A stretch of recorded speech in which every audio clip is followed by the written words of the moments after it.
Bismillahirrahmanirrahim. Assalamualaikum warahmatullahi wabarakatuh. Bismillahirrahmanirrahim. Alhamdulillahirabbil alamin wassalatu wassalamu ala sayyidil mursalin sayyidina maulana Muhammad wa ala alihi wa ashabihi ajma'in. Wala haula wala quwwata illa billahil aliyyil azim. اللهم افتح لنا حكمتك وانشر علينا رحمتك من خزائن رحمتك يا أرحم الراحمين. اللهم افتح لنا فتوح العارفين واجعلنا من العلماء العاملين واجعل أعمالنا خالصة لوجهك الكريم. اللهم انفعنا بما علمتنا وعلمنا ما ينفعنا وزدنا علما وارزقنا فهما. Alhamdulillahi ala kulli hal wa na'udzu billahi min hali ahli an-nar. Wa sallallahu ala sayyidina Muhammad wa ala alihi wa ashabihi ajma'in. Walhamdulillahi rabbil alamin. Bapak-bapak, ibu-ibu yang terhormat, kita meneruskan kajian hadis dari kitab Riyadhus Shalihin. Dalam catatan saya, kita sudah sampai ke bab qada'i hawaijil muslimin. Ada 2 hadis, nampaknya sudah selesai. Jadi kita masuk ke bab berikutnya, babus syafa'ah. Ini bab menerangkan tentang syafa'ah. Syafaat ini sudah bahasa kita sehari-hari, tapi pengertian secara umumnya adalah pertolongan kepada pihak yang membutuhkan dan bisa membawa manfaat. Babus syafa'ah. Qala Allah Ta'ala, telah berfirman Allah Ta'ala, may yashfa' syafa'atan hasanatan yakul lahu nasibum minha. Man barang siapa yashfa' yang memberikan syafaat, pertolongan, syafa'atan hasanatan, dengan pertolongan yang baik, yakun jadilah lahu baginya nasibun bahagian minha dari kebaikan itu. Jadi kalau kita nolong orang dalam hal yang baik, maka yang nolongnya dapat pahala dari kebaikan itu. Ya, ada orang yang mau berusaha, mau berbuat baik, perlu pertolongan, ditolong oleh kita, kita dapat bagian kebaikan itu. Ini ayat Quranul Karim. Kita masuk ke hadis, ternyata pendek ini bab ini, cuman 2 hadis saja. Ayatnya 1, hadisnya 2. Hadis pertama, wa an Abi Musa al-Asy'ari radhiyallahu anhu. Dari sahabat Kangjeng Nabi yang bernama Abu Musa al-Asy'ari radhiyallahu anhu, Allah ridho kepadanya. Qala, beliau Abu Musa berkata, kana nabiyyu sallallahu alaihi wasallam, adalah Kangjeng Nabi sallallahu alaihi wasallam, idza atahu, jika datang kepada beliau, talibu hajatin, orang yang punya keperluan, orang yang mencari pertolongan karena keperluannya. Aqbala ala julasatihi, aqbala, beliau menghadapi ala julasatihi, dari tempat diamnya dia, tempat duduknya. Jadi kalau ada orang minta, beliau sambut. Kalau datang orang yang akan minta tolong, Rasul sambut. Itulah sifat Rasulullah ya. Faqala, lalu beliau berkata, isfa'u tu'jaru. Beliau pun mengatakan, kamu semua harus menolong. jaru kamu nanti dapat pahala. Tolong orang yang butuh-butuh pertolongan, tolong olehmu. Nanti kamu pun dapat pahala dari menolong itu. Wa yaqdillahu ala lisani nabiyhi. Wa yaqdillah, dan Allah telah menetapkan ala lisani nabiyhi, terhadap lisan nabinya, ma ahabba, apa yang disukainya itu. Jadi Allah, Rasulullah senang menolong orang yang perlu pertolongan. Kalau datang selalu dia tolong. Tidak pernah menolak permohonan orang yang butuh kepadanya. Itulah Nabi Muhammad sallallahu alaihi wasallam, muttafaqun alaih. Wa fi riwayatin, dalam riwayat yang lain ada tambahan masya'a, ma ahabba masya'a. Jadi apa yang dikehendakinya. Jadi apa yang beliau kehendaki, senang menolong jika ada orang minta pertolongan kepadanya. Wa'an Ibni Abbas, hadis kedua. Wa'an Ibni Abbas radhiyallahu anhuma, dari sahabat Ibnu Abbas, Abdullah bin Abbas radhiyallahu anhuma, Allah meridhoi kepada Ibnu dan kepada Abbasnya. Ibnu itu putra, putranya Abbas. Ibnu itu anak, namanya Abdullah. Abbas itu bapaknya. Ini yang menceritakan putranya ini, Abdullah bin Abbas. Tapi kita dianjurkan untuk mengucapkan penghormatan kepada setiap sahabat Nabi dengan radhiyallahu anhu kalau satu, radhiyallahu anhuma kalau dua yang disebutnya, radhiyallahu anhum kalau banyak yang disebutnya, radhiyallahu anha kalau wanita sahabatnya itu. Kita dianjurkan untuk itu. Itu bagian dari adab dan punya nilai pahala. Jadi agama kita, agama Islam, mengajarkan selalu berbuat baik dan menghargai orang-orang yang berjasa. Para sahabat itu semuanya juga pahlawan itu. Kita kemarin hari pahlawan ya. Para sahabat itu pahlawan semua itu. Berjuang bersama Rasul. Ya, sehingga kita layak selalu memberikan penghormatan dan dipatenkan dalam Islam. Para sahabat kita kasih penghormatan dengan radhiyallahu anhu.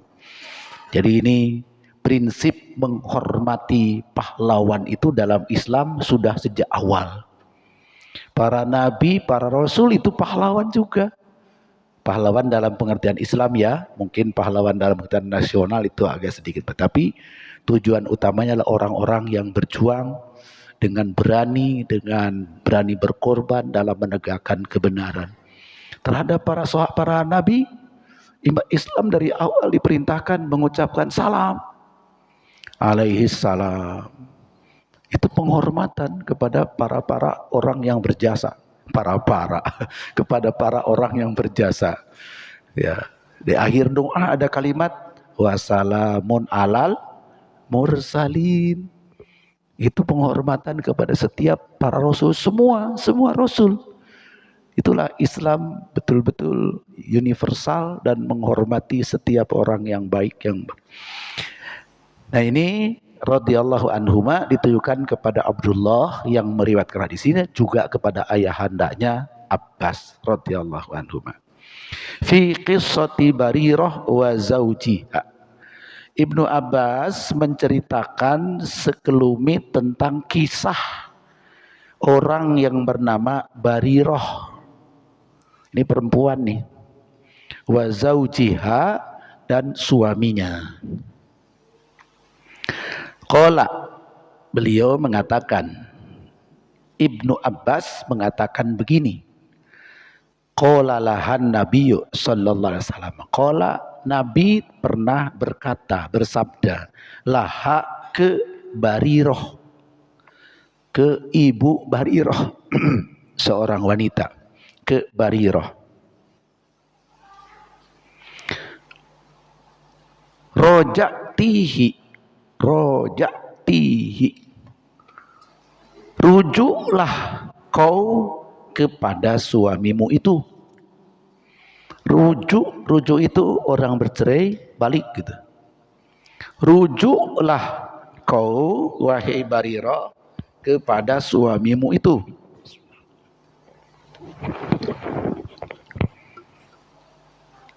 Jadi prosesnya begini, Barirah itu hamba sahaya perempuan. Suaminya hamba sahaya juga. Perempuan, suami istri hamba sahaya. Tiba-tiba Barirah itu ada yang dimerdekakan oleh tuannya. Merdeka tuh. Istrinya merdeka, suaminya tetap budak. Tetap hamba sahaya. Maka gimana kalau sudah begitu pilihannya?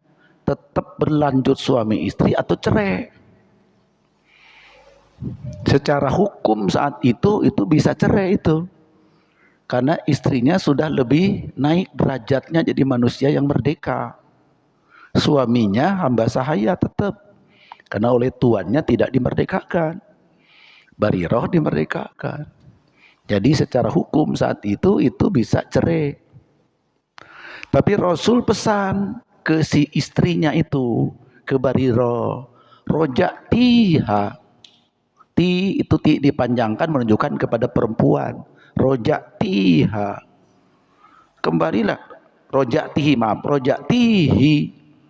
Kamu rujuk kepada suamimu itu. Ini anjuran Rasul kepada perempuan, yang perempuan itu sama-sama tadinya hamba sahaya, tapi perempuan sudah merdeka, laki-lakinya suaminya belum. Tapi Rasul tetap menganjurkan kamu rujuk saja, tetap bersuami istri. Itu pesan Rasul. Qalat, itu si perempuan Barirah itu berkata, ya Rasulullah, tak muruni, kau menyuruhku begitu? Menyuruhku untuk rujuk kepada suamiku? Tak muru itu menyuruh. Nah, kalau menyuruh itu bisa hukumnya wajib. Ya, kalau menyuruh Rasul kan harus taat. Ya,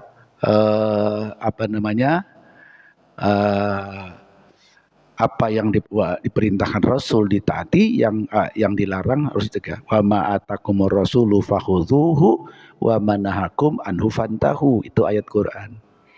Maka si Ibu Barirah ini memperjelas anjuran Rasul tadi. Ini perintah Tuhan kepadaku ya Rasulullah. Qala, Rasul menjawab, innama asfa'u. Bukan perintah, anjuran.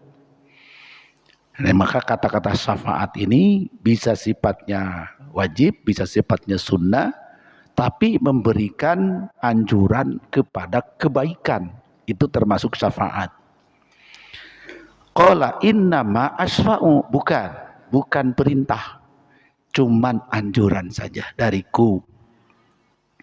Qalat, si perempuan itu, Barirah berkata, la hajata li fi.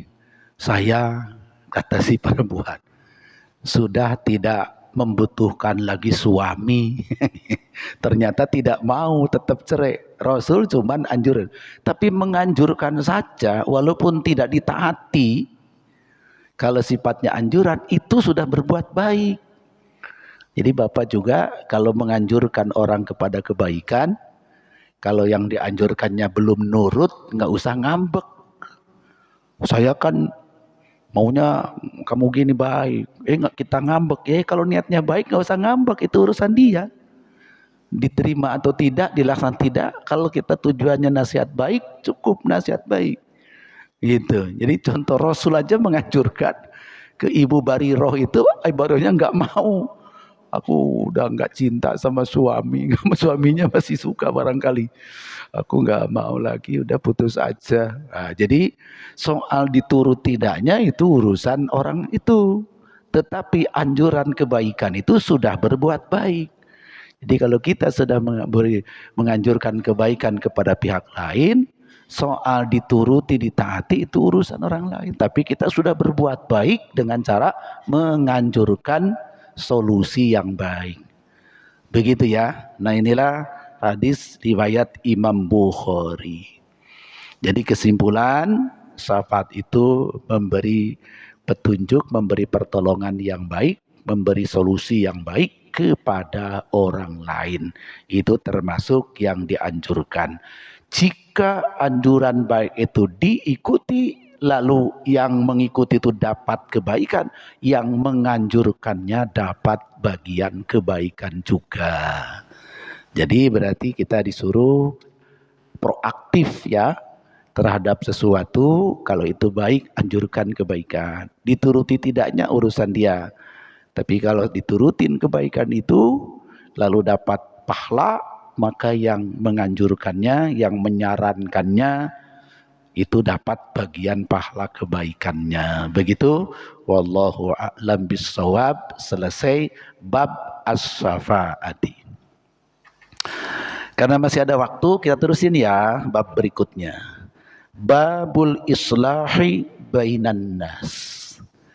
Bab berikutnya adalah islah bainan nas. Islah itu memperbaiki. Kalau hubungannya dengan hubungan satu sama lain bisa bermakna mendamaikan. Kalau ada satu dengan yang lain kurang akur, islah itu mengakurkan, mendamaikan. Jadi Islam itu diperintahkan untuk aktif tadi terhadap melihat kenyataan sesuatu yang tidak harmonis, tidak akur, kita aktif mendamaikan dengan cara yang baik. Ini ada namanya islah bainan nas. Mendamaikan hubungan sesama manusia selain silaturahim. Nanti ada bab silaturahim di akhir bagian pertama itu. Ini islahnya bagaimana? Qala Allah Ta'ala, Allah berfirman dalam Al-Quran, la khaira fi katsirin min najwahum illa man amara bi shadaqatin au ma'rufin au islahim bainan nas. Surat An-Nisa ayat 114 ya. La khaira, tidak ada kebaikan, fi katsirin, pada kebanyakan atau mayoritas, min najwahum, dari ngomong bisik-bisik. Kita suka bisik-bisik ya, orang lagi banyak nih ngomong udah bisik-bisik. Itu sebetulnya tidak baik itu. Tidak baik itu bisik-bisik itu di hadapan orang lain, di hadapan orang banyak kita bisik-bisik. Itu tidak baik. Dalam adab pergaulan itu menyinggung perasaan orang yang tidak diajak bisiknya. Betul nggak? Kita ada berempat, ternyata 2 orang saja ngomongnya bisik-bisik terus. Ini nggak sopan kepada yang lain tuh. La khaira, tidak ada baiknya. Fi katsirin min najwahum, dalam kebanyakan bisik-bisik itu tidak bagus. Illa, kecuali ternyata ada yang bisik-bisik itu yang bagus. Bisik-bisik itu apa, ngomong diam-diam, gerempet-gerempet di belakang, itu tidak bagus itu. Ya. Tetapi ada yang bagus. Illa, pada apa? Man, orang, amaro, yang memerintahkan bisodakotin, untuk sedekah. Jadi menyuruh orang bersedekah baguslah diam-diam. Nah, orang yang koret, tahu koret, pelit, bakhil, merepet jengkol, buntut kasiran. Waduh, udah tahu, sama-sama tahu tuh. Jangan di depan orang, Pak, kamu kok pelit amat sih? Itu tidak bagus ngomong begitu. Tidak bagus depannya. Nah, kita ajak diam-diam, bisik-bisik saja, nasihati, gitu ya. Jadi menasihati untuk sodako itu supaya rajin sodako gini-gini, itu baguslah dengan cara diam-diam. Jangan terang-terangan. Ini etika ini untuk menjaga gengsi dia.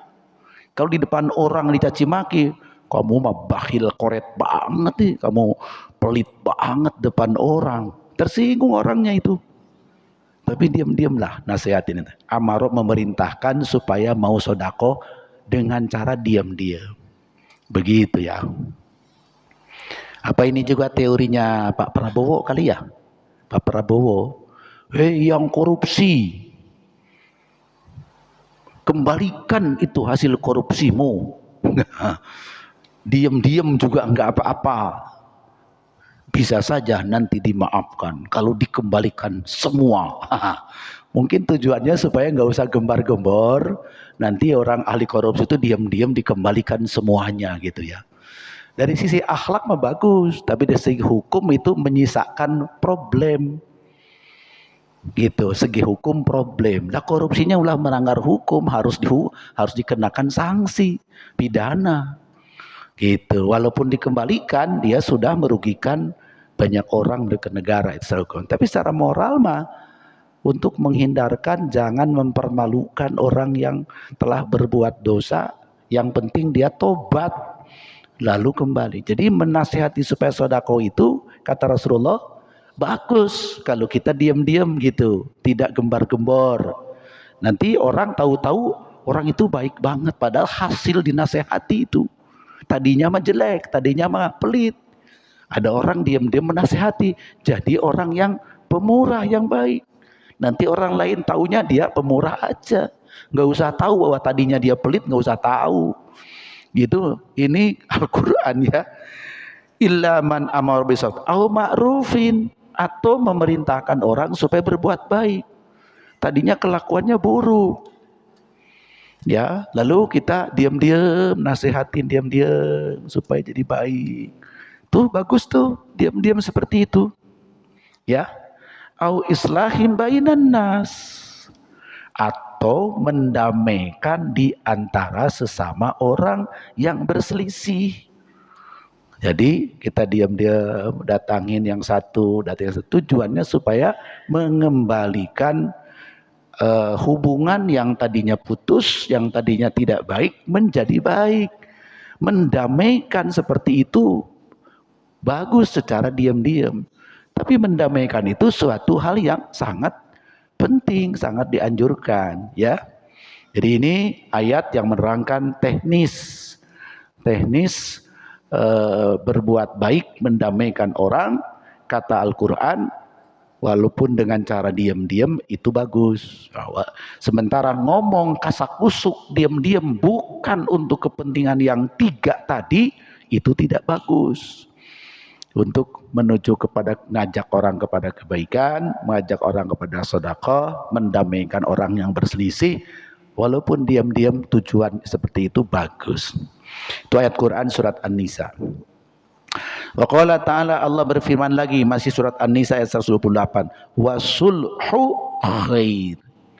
Berdamai itu adalah lebih baik. Nah, kalau ini seingat saya ayat ini kan pendek, kutipnya cuma satu kalimat, wasulhu khair. Damai itu lebih baik. Tapi sebetulnya ini ayat panjang berkaitan dengan pertengkaran dalam rumah tangga. Suami istri nggak akur.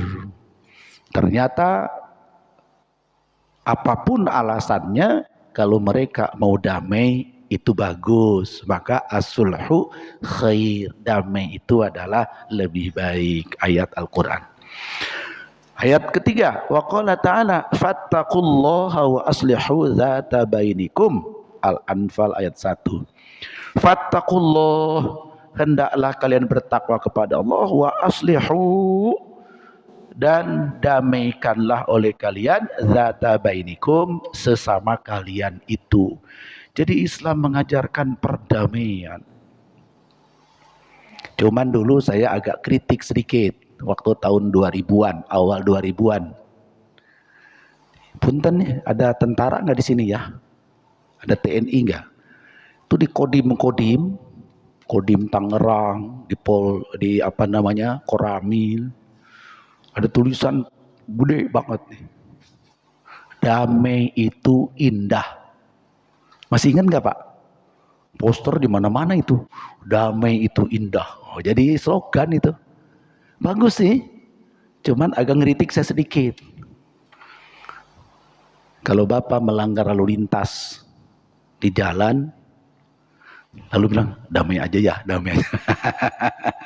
Damai aja ya, damai aja. Itu kira-kira bagus apa enggak? Ada pelanggaran, ada yang apa, bahkan mungkin jangan-jangan copet, ketangkap polisi, kata copetnya, damai aja Pak, damai aja. Kira-kira bagus apa tidak? Itu saya mikir, kayaknya perlu penjelasan nih. Takutnya dipakai oleh para penjahat. Jangan-jangan koruptor juga begitu. Begitu ada gelagat dicium, tercium oleh KPK, kata korupsnya damai, damai, damai. Gimana coba Pak kalau begitu? Nah jadi saya masih mikir nih, soal damai itu indah itu kayaknya perlu penjelasan itu, nggak dipukul rata. Setiap istilah damai itu bagus, ya itu mah sama-sama ngajak nggak bener, sekongkol nggak bener, nggak bisa itu. Nggak begitu, tapi itu istilahnya damai juga, itu istilahnya itu. Bukan itu maksud damai sebetulnya. Damai itu adalah tidak rusuh, damai itu tidak terjadi kezoliman. Damai ya. Kalau yang gitu-gitu mah nggak boleh Pak. Nanti kalau Bapak jadi anggota KPK, jadi kejaksaan, jadi polisi, kalau para penjahat jangan ditolerir kejahatannya. Walaupun menggunakan kata-kata damai, enggak damai gitu ya. Ini perlu nih ya. Jadi damai yang dimaksud adalah menghindarkan keburukan, menghindarkan perselisihan yang tidak perlu dan seterusnya ya. Wasulhu khair. Wa aslihu dzata bainikum. Kamu damai antara sesama kalian itu, gitu. Wa qala ta'ala, Allah berfirman lagi, nih ada 4 ayat ya yang dikutip nih. Innamal mu'minuna ikhwatun fa aslihu baina akhwaikum wattaqullah. Surat Al-Hujurat, terkenal ayat ini, ayat 10 ya. Innamal mu'minuna, bahwasanya orang-orang mukmin itu ikhwatun, saudara. Orang mukmin saudara, sedunia itu ya saudara. Maka istilah ukhuwah islamiyah, persaudaraan sesama Islam. Ukhuwah islamiyah, persaudaraan sesama Islam. Karena kata Quran, innamal mu'minuna ikhwatun. Semua atau setiap atau seluruh orang mukmin adalah bersaudara. Fa aslihu, maka damaikanlah baina akhwaikum, kalau terjadi perselisihan di antara saudara-saudara kalian. Tapi ini susah banget kayaknya ya. Susah banget tuh, negara Islam sama negara Islam kadang-kadang perang. Ya susah. Islam sama Islam juga berantem. Saling jelek-jelekin satu sama lain. Susah banget ya. Padahal ini ayatnya udah paten ini. Paten ayat ini. Udah semuanya ngaji gini. Semuanya juga bilang begini. Yang berselisih juga ngomongnya begini. Tapi pingin menang sendiri. Gitu. Pingin menang sendiri. Nah ini yang agak repot. Maka ada teori. Apa sih penyakitnya, hambatannya silaturahim itu apa? Ada teori mengatakan ananiyah, egois. Itu salah satu penghambat silaturahim, itu punya sifat egois. Merasa benar sendiri, merasa perlu dirinya saja yang dihargai, diperhatikan. Tapi terhadap orang lain rendah perhatiannya, rendah penghargaannya. Gitu. Padahal ajaran Quran mah, ajaran Islam mah udah lengkap. Ya. Cinta kepada orang lain seperti cinta pada diri sendiri. Itu mah Islam begitu prinsipnya. Sesama saudara fa aslihu baina akhwaikum. Harusnya begitu.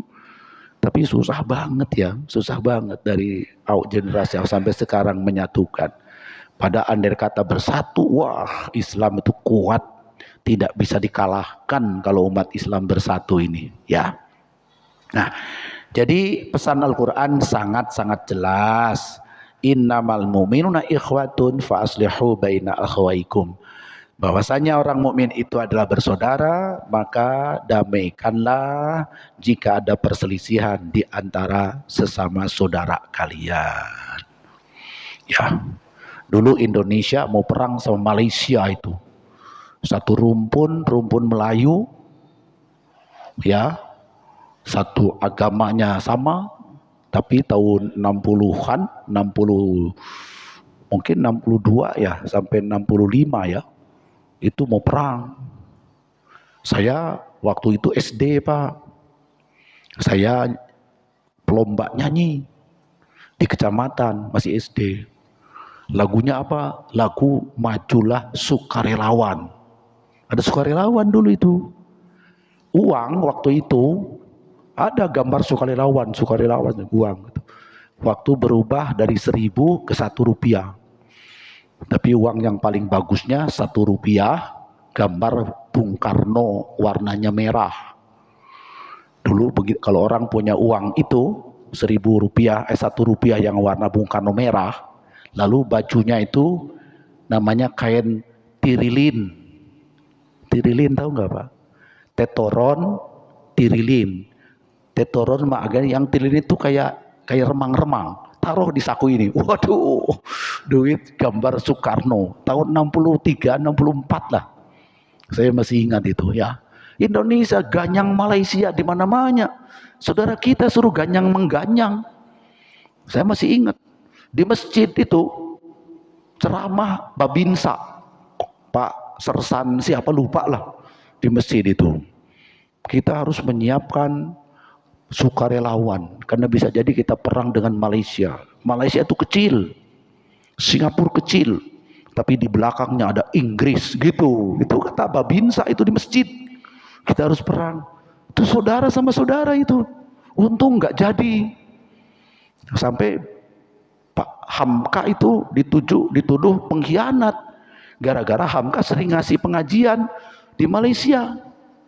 Dia kan kemana-mana, ke Malaysia kemana ngisi pengajian.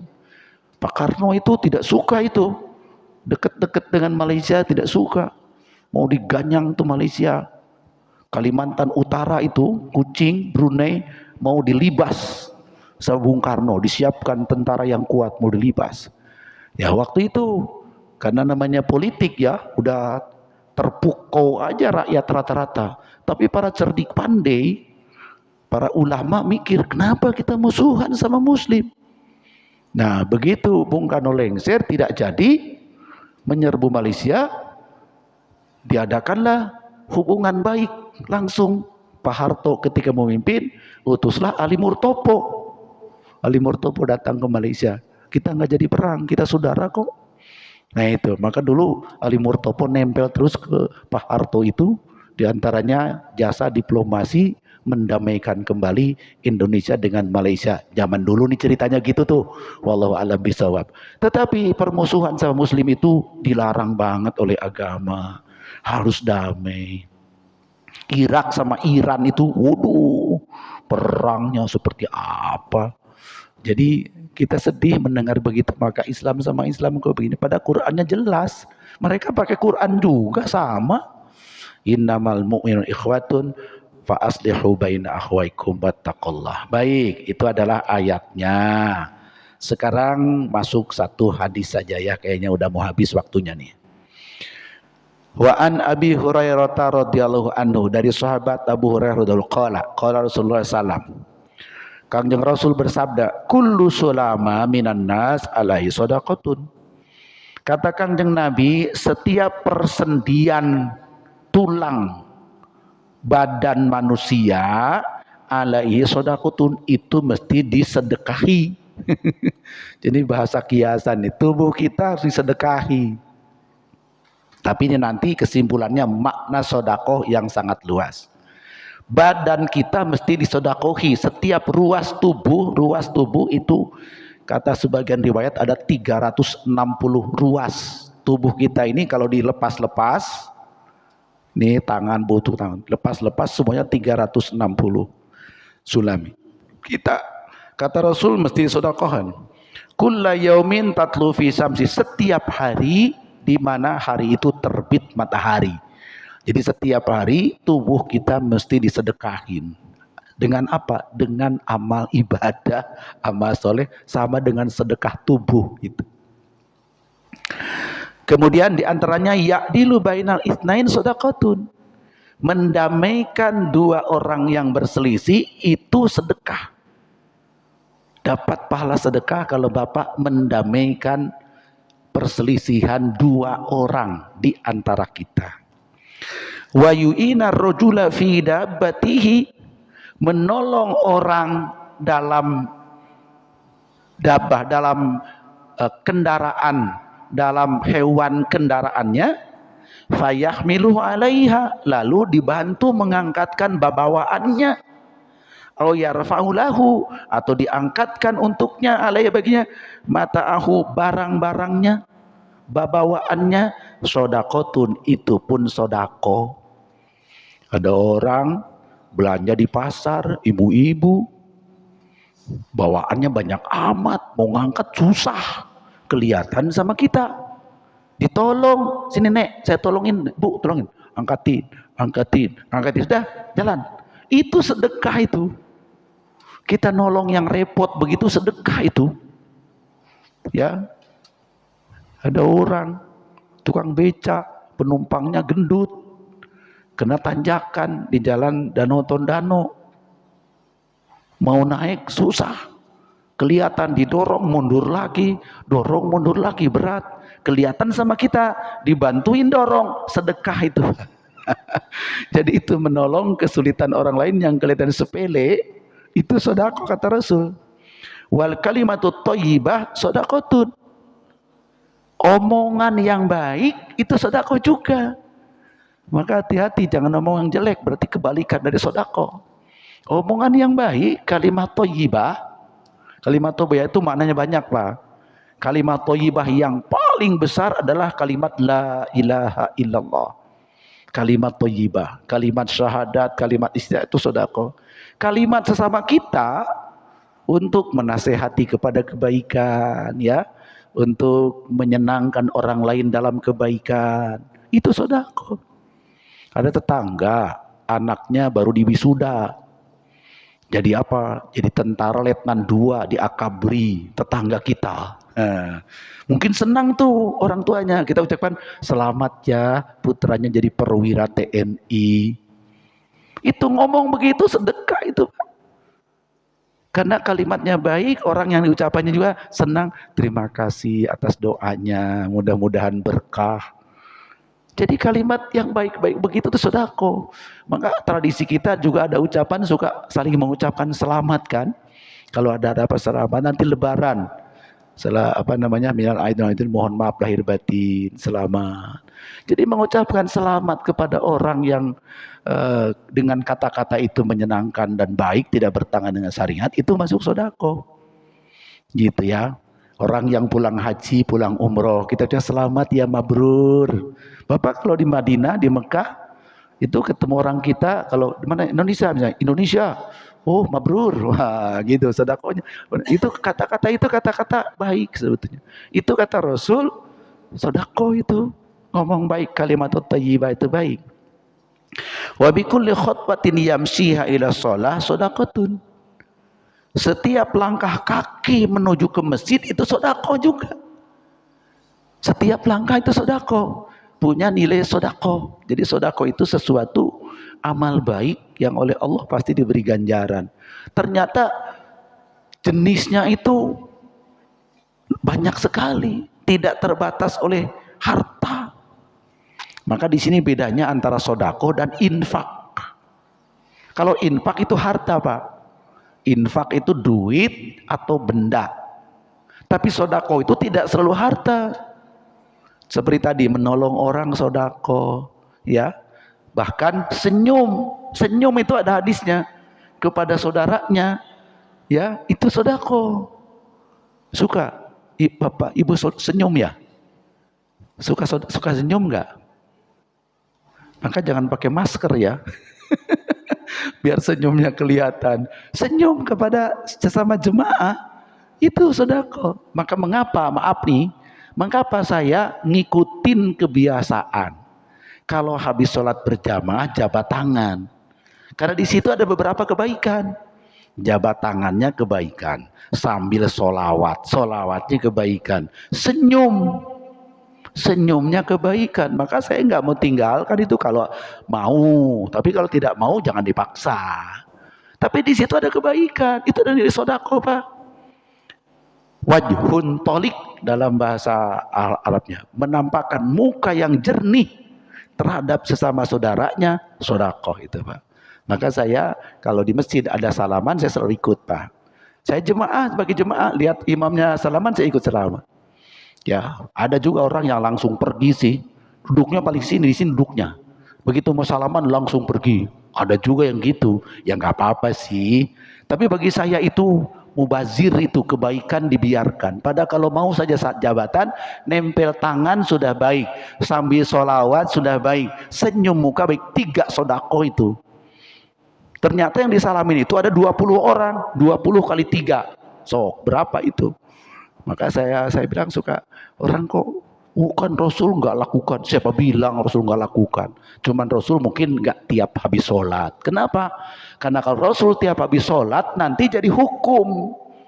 Bisa-bisa jadi wajib, repot. Coba di Mekah salaman semua gimana? 2 juta. Maka oleh Rasul tidak dicontohkan supaya jangan jadi hukum. Tapi sekali-sekali Rasul jabat tangan juga. Sekali-sekali. Nah sekarang mah udah nggak ada masalah. Nggak bakal berubah hukumnya, tetap begitu. Silahkan. Oh ini saya pribadi. Kalau ada ustadz lain beda pendapat, ya silahkan. Itu pendapat yang lain. Tapi pendapat saya, bagus-bagus saja. Oh belum selesai. Watumitul adza anitorik sodakotun. Membuang kotoran, rintangan dari jalan, itu sodako juga. Muttafaqun alaih. Dah sampai di situ ya Pak. Jadi ini baru satu hadis berkaitan dengan islahu bainan nas, berbuat islah sesama manusia. Aduh lupa nggak bawa pensil ya. Baik, terima kasih bapak-bapak yang saya muliakan atas perhatiannya. Mohon maaf dari bukunya. Hadanallahu yakum ajma'in. Subhanakallahumma rabbana wa bihamdik asyhadu an la ilaha illa anta astaghfiruka wa atubu ilaik. Allahumma aghnina bil ilmi wa zayyinna bil hilmi wa akrimna bit taqwa wa jamilna bil afiyah. Sallallahu ala sayyidina Muhammad wa ala alihi wa ashabihi ajma'in walhamdulillahi rabbil alamin. Wassalamualaikum warahmatullahi wabarakatuh.